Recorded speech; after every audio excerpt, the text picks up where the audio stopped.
भूत या हवेली की कहानी। श्रोताओं, जरा पास आओ और ध्यान से सुनो। आज मैं तुम्हें एक ऐसी कहानी सुनाऊंगा जिसे सुनकर शायद तुम्हारी रूह भी कांप उठे। बहुत साल पहले हमारे गांव के किनारे एक टूटी फूटी हवेली खड़ी थी। कहते हैं कि उस हवेली में कोई भी रात भर नहीं टिक पाता। दरवाजे अपने आप चर की आवाज के साथ खुल जाते, खिड़कियां बिना हवा के धड़ाम से बंद हो जाती और सबसे डरावनी बात, आधी रात को दीवारों से किसी के रोने की आवाज आती थी।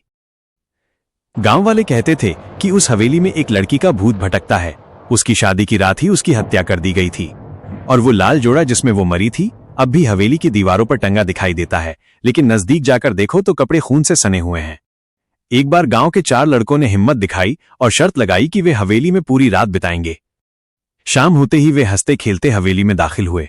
शुरू में सब मजे में थे, लेकिन जैसे ही घड़ी ने 12 बजाए हवेली के अंदर सन्नाटा छा गया। तभी ऊपर वाली मंजिल से अचानक बर्तन गिरने की आवाज आई। चारों लड़के डर के मारे चुप हो गए।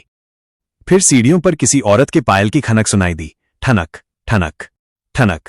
लड़के धीरे धीरे सीढ़ियों की ओर देखने लगे और देखा कि लाल जोड़े में एक औरत धीरे धीरे नीचे उतर रही थी। उसका चेहरा घूंघट में छिपा था, लेकिन उसके पैरों से खून टपक रहा था। चारों लड़के दरवाजे की ओर भागे, मगर दरवाजा जैसे किसी ने अंदर से बंद कर दिया हो।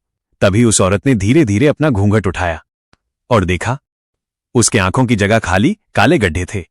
सुबह होने पर गांव वाले जब हवेली पहुंचे तो दरवाजा खुला पड़ा था, लेकिन अंदर से चारों लड़के कहीं गायब थे। सिर्फ जमीन पर 4 लाल खून के निशान बचे थे और दीवार पर खून से लिखा हुआ था, अब अगला कौन आएगा।